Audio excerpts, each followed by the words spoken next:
तकरीबन 250 साल की गुलामी के बाद साल 1947 में भारत को ब्रिटिश राज से छुटकारा मिला। इस बीच कई लोगों की जान भी गई, तब जाके आज हम आज़ादी से जी रहे हैं। पर क्या आपको पता है अंग्रेज भारत कैसे आए थे और कैसे उन्होंने हिंदुस्तान पर राज किया था? दोस्तों, वीडियो में आपको ऐसे कई इंटरेस्टिंग चीज़ों के बारे में पता चलेगा, इसलिए वीडियो में आगे जरूर बने रहिए। इतिहास बताता है कि 16वीं शताब्दी के समय भारत इतना धनवान था कि दुनिया का तकरीबन 1/4 हिस्सा उत्पादन भारत में ही होता था। इसलिए हिंदुस्तान को लोग सोने की चिड़िया भी कहते थे। भारत में मौजूद इस अपार धन के कारण पूरी दुनिया का नज़र भारत पर टिका हुआ था। उस समय अकबर हिंदुस्तान पर राज करते थे और माना जाता है अकबर उस दौर के सबसे धनवान बादशाह भी हुआ करते थे। दूसरी तरफ इंग्लैंड में गृह युद्ध का माहौल बना हुआ था। इंग्लैंड का अर्थव्यवस्था मुख्यतः कृषि पर ही टिका हुआ था, पर गृह युद्ध के वजह से इंग्लैंड ज़्यादा उत्पादन नहीं कर पा रहा था। दोस्तों, पुर्तगाली व्यापारी उस वक्त भारत में व्यापार करते थे और उस वजह से वो भी बहुत ज़्यादा धनवान हुआ करते थे और इसीलिए इंग्लैंड के समुद्री लुटेरे पुर्तगाल के जहाज़ों को लूट लिया करते थे। एक बार एक ब्रिटिश व्यापारी को भारत के अपार संपत्ति के बारे में पता चलता है और ये बात वो ब्रिटिश गवर्नमेंट को बताता है। फिर साल 1600 में 200 ब्रिटिश नागरिक मिलकर एक कंपनी बनाते हैं जिसका नाम रखा जाता है ईस्ट इंडिया कंपनी। इस कंपनी ने अपने रानी को अपने कूटनीति और राजनीति के बारे में बताकर हिंदुस्तान में व्यापार करने का परमिशन ले लिया। साल 1608 में अकबर की मौत हो चुकी थी और अब हिंदुस्तान में अकबर के बेटे जहांगीर का राज चलता था।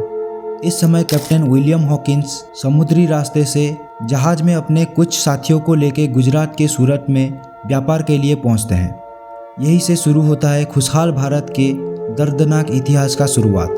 हॉकिंस कुछ मूल्यवान उपहार के साथ जहांगीर के दरबार में पहुंचते हैं। वो बादशाह से ईस्ट इंडिया कंपनी को हिंदुस्तान में व्यापार करने को देने का प्रस्ताव रखते हैं, पर डच और पुर्तगाली व्यापारियों के दबाव के चलते जहांगीर उनके प्रस्ताव को मना कर देते हैं।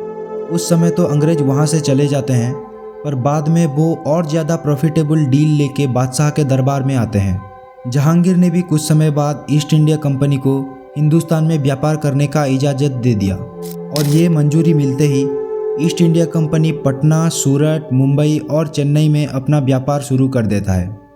शुरुआत में ये कंपनी अच्छे से अपना व्यापार करता था और भारत के लोगों को भी रोजगार दिया करता था, जिस वजह से भारत के व्यापारी इसके ऊपर विश्वास करने लगे और व्यापार में इसके साथ जुड़े। अब भारत में ईस्ट इंडिया कंपनी का व्यापार बढ़ने लगा था, इसी के साथ उनका लालच भी। अब अंग्रेज भारत में राज करने का सपना देखने लगे थे। इसी लालच के चलते मुगल बादशाह औरंगजेब के शासन के समय ईस्ट इंडिया कंपनी ने साल 1686 में मुगलों पर हमला कर दिया, पर इस जंग में अंग्रेज बुरी तरह से हार जाते हैं।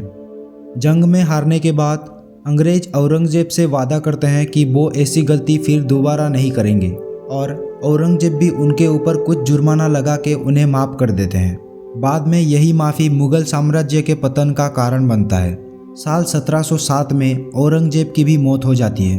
अब सल्तनत को हासिल करने के लिए मुगल अपने में ही लड़ने लगते हैं। इसी लड़ाई के चलते एक समय ऐसा आता है जब कुछ कमज़ोर मुगल सल्तनत का बादशाह बन जाते हैं जो सही से मुगल सल्तनत को चला नहीं पाते। इसी के चलते अंग्रेज़ों को फिर मौका मिल जाता है अपने चाल को चलने का। साल 1717 में एक पर्शियन आक्रमणकारी भारत पर हमला कर देता है। अब मुगल भी इतना ताकतवर नहीं थे कि वो इस हमले को रोक पाए, इसीलिए उस समय तकरीबन 2 करोड़ रुपए और कई कीमती हीरे जेवरात देके मुगलों ने अपनी सल्तनत को पर्शियन हमलावरों से बचा लिया। अब मुगल सल्तनत पूरी तरह से कमज़ोर हो चुका था।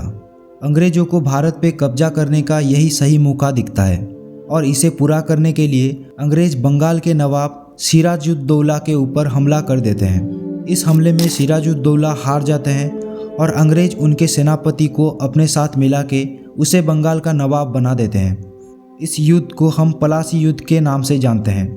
इस युद्ध को जीतने के बाद भारत में अंग्रेज़ों का ताकत और भी ज़्यादा बढ़ चुका था।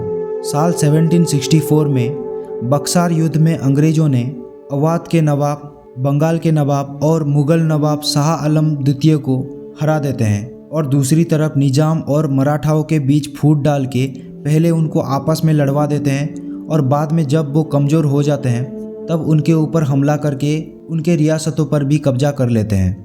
इसी राजनीति और कूटनीति को इस्तेमाल करके अंग्रेज हिंदुस्तान के आखिरी बादशाह बहादुर शाह जफर को बंदी बना के रंगून जेल में डाल देते हैं और पूरी तरह से भारत पे कब्जा कर लेते हैं।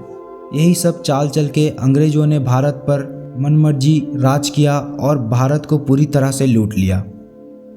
दोस्तों, यही था आज का वीडियो। अगर आपको वीडियो पसंद आया तो वीडियो को एक लाइक ज़रूर कीजिए। ऐसे और वीडियोज़ के लिए आप चैनल को सब्सक्राइब कर सकते हो। Thank you for watching.